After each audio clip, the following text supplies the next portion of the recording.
Soy Francisco Córdoba Otálora y este es Análisis con Pacho, el programa semanal en donde te explico un tema desde los dos o más lados de la moneda. Esta semana vamos a analizar la corrupción en la justicia de Colombia y qué posibles soluciones pueden haber. Como ustedes habrán visto, en las últimas semanas y meses se ha mostrado cómo tres expresidentes de la Corte Suprema de Justicia, es decir, una de las 7 cortes de Colombia, han sido salpicados por corrupción. Sí, señores, Francisco Ricaurte, Leonidas Bustos y Tarquino hacen parte de una red que supuestamente, primero, frenaban sentencias y 2, recibían platica y 3, nombraban gente como ellos quisieran, es decir, corrompieron lo que realmente representa la justicia colombiana. Hay que aclarar, la mayoría de los miembros de la justicia colombiana realmente hacen su función, pero estos expresidentes de la Corte Suprema demuestran que el estado actual de las Cortes está en peligro y sobre todo lo vemos también en la Fiscalía. Cuando el exfiscal anticorrupción fue arrestado por corrupción, ¿sí? Gustavo Moreno. ¿Y qué ha pasado? Pues otros casos de otros exfiscales que hace muchos años dijeron no necesitamos ser juzgados porque nosotros somos píos, somos limpios. Imagínense esa barbaridad. Ahora analicemos, hagamos un poco primero el recuento de cómo comienza esta historia. Todo comienza cuando el ex gobernador de Córdoba, Alejandro Lyons, se vuela del país. ¿Por qué? Porque durante el gobierno de él se identificaron varios casos de corrupción. Entre esos, uno es terrible que se llama el cartel de la homofilia. Si ustedes recuerdan, la homofilia es una enfermedad en la sangre que es muy rara, pero cuyos tratamientos requieren mucho dinero. Pues lo que hicieron estas bellezas que trabajaban para el gobernador en ese entonces, Lyons, eran que, por ejemplo, en el mes de febrero habían 10 pacientes de homofilia en Córdoba y había un dinero.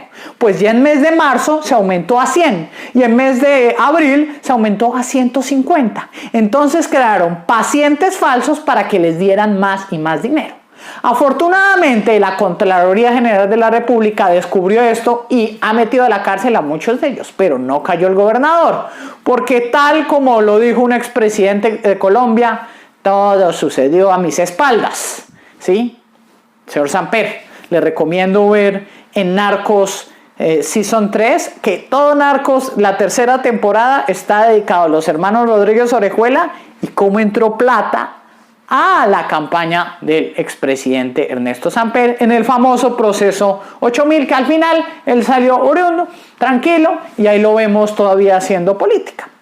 Pero bueno, recordemos a Lyons. Entonces, luego, ¿qué pasó? Descubrieron que plata de las regalías, ¿se acuerdan que Santos dijo el 10% de las regalías de Colombia van a haber para ciencia y tecnología? Pues ¿qué pasó? Más de 150.000 millones de pesos destinados a proyectos de ciencia y tecnología en Córdoba, Guajira y otros departamentos fueron desviados y ahí se crea otro cartel. ¿Pero qué pasó? Lyons dijo no, eso fue mi secretario de gobierno, no fui yo, fue la gente que yo he nombrado, son las personas más cercanas a mí, pero no fui yo, y no le pasó nada. Pero luego la fiscalía empezó a investigar y ya le estaba preparando más de 20 casos en contra de corrupción. ¿Qué hizo Lyons? Se fue del país para Miami, pues para escaparse, ¿no? Decía, no, yo solo me voy de viaje, pero realmente no quería comparecer frente a la fiscalía. Estando en Miami, lo visita otra belleza de la política colombiana, que es uno de estos personajes misteriosos, que es Gustavo Moreno, que hasta hace 10 años era un abogado cualquiera, pero ya después era capaz de lanzar su libro en el Gun Club, invitando a más de 150 personas, incluso pagándoles tiquetes y todo para que asistieran al lanzamiento de su libro, porque él era el abogado conocido por identificar casos de falsos testigos. Entonces imagínense, en Colombia, según Gustavo Moreno, hay una red de falsos testigos como las acusaciones a varios personajes, y él dijo no, yo los descubrí. Entonces empezó a compartir tarjetas y a hacerse amigo de mucha gente. Pues entre esos visitó a Lyons y se fue a hablar con Lyons y le dijo, oiga, exgobernador, mire, yo le puedo hacer un favorcito. Nosotros tenemos un club, él lo llama el Papá. ¿El Papá quién era? Pues el Papá era uno de los exmagistrados, el exmagistrado Bustos y otros personajes, ¿sí?, que hacían parte de una red de la justicia colombiana. Entonces lo terrible, entonces ¿qué pasa? Le dice, mire, páseme $500,000 o páseme $1,000,000, yo le freno los procesos, así si la fiscalía empieza a revisar qué pasa con su caso, eso no llega hasta un punto y usted queda tranquilo. Pero ¿qué pasó? Lyons se la jugó a Gustavo Moreno y negoció con la DEA. ¿Y por qué se metió la DEA? Porque la DEA quería saber cómo estaban haciendo el lavado de activos de todas estas operaciones. Entonces grabaron las conversaciones, luego utilizaron esa información, se la pasaron a la Fiscalía de Colombia y ¡boom!, tuvieron que capturar al exfiscal anticorrupción. Ahora bien, dentro de todo este proceso empiezan a salir confesiones, documentos sin igual. Uno de esos que fue, pues, Bernardo Ñoño Elías, relacionado con el caso de Odebrecht de la vía Ocaña Gamarra, que recibió unos 17,000 millones de pesos.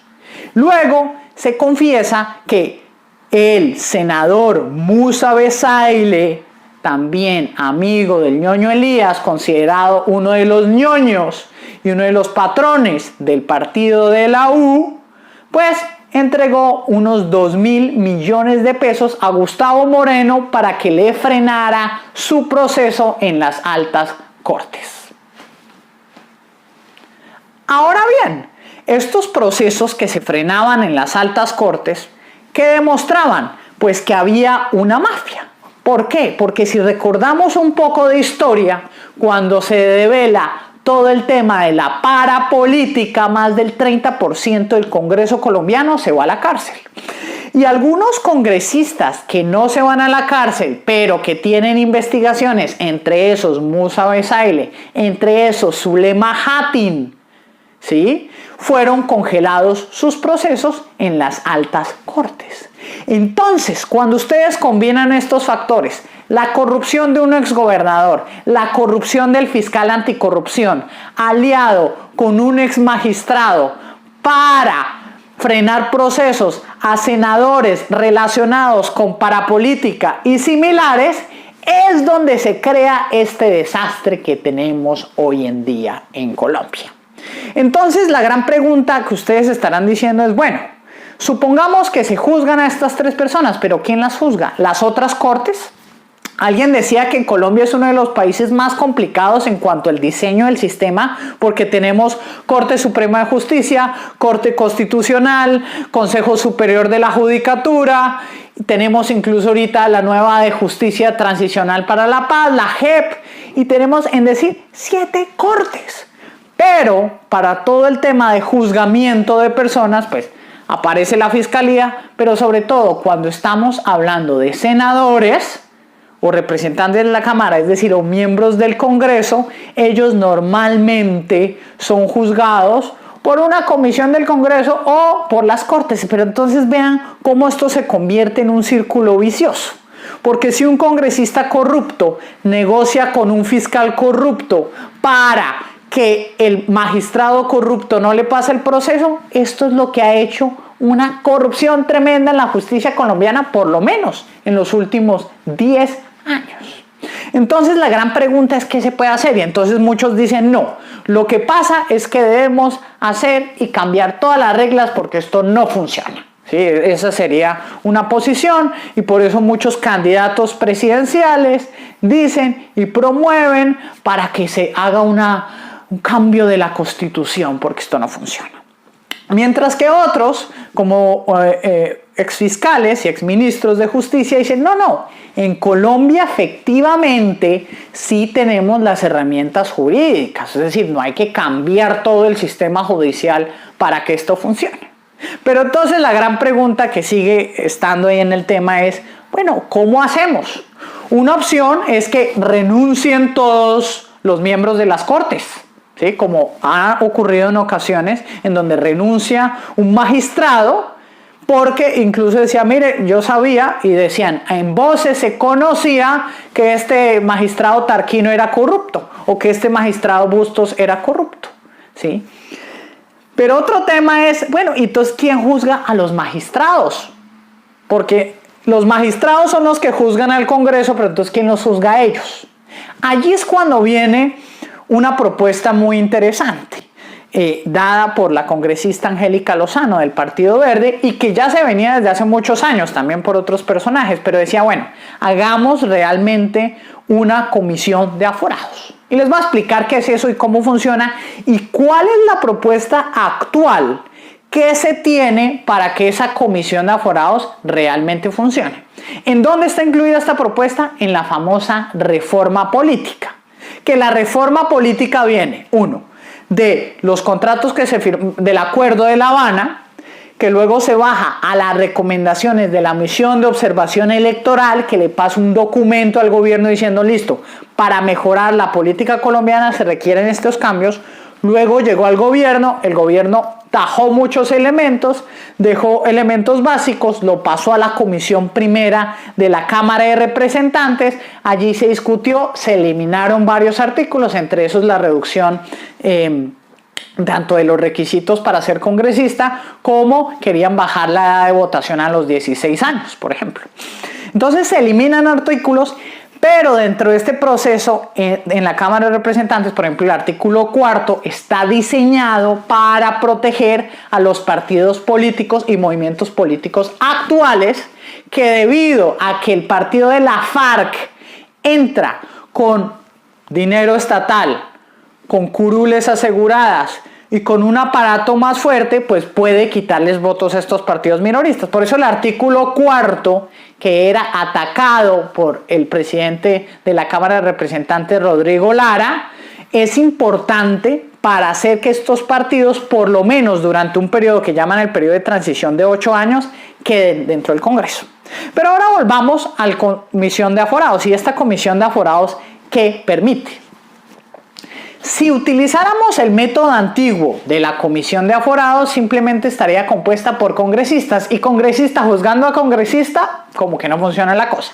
Sin embargo, la propuesta en el articulado dice, listo, se va a crear esta comisión de aforados para juzgar a magistrados fiscales, va a estar compuesta por 5 miembros, los miembros para ser elegidos se van a enviar ternas por parte de universidades públicas y privadas de acreditación de alta calidad. Entonces las universidades envían unas ternas, los ternados son elegidos por el Congreso y ahí es donde se eligen a las 5 personas por un periodo de 8 años.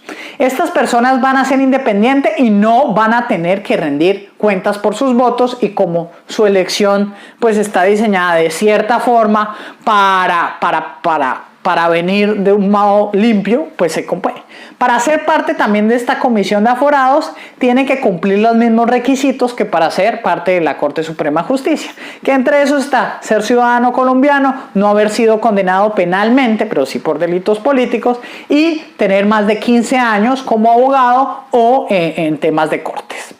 Ahora bien, esta comisión de aforados va a tener una comisión de investigación, que es la que va a reunir todas las pruebas, que será pasada a la comisión de aforados.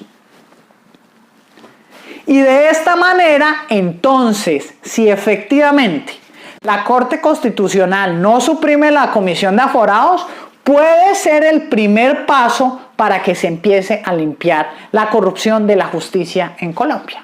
Pero cuéntenme ustedes, ¿qué opinan? ¿Qué más se debería hacer aparte de esta comisión de aforados para que efectivamente la justicia vuelva a representar lo que necesitamos los colombianos? Recuerden, soy Francisco Córdoba Otálora. Este es Análisis con Pacho, en la piel del comentario. Próxima semana, ya lo veremos. Feliz día.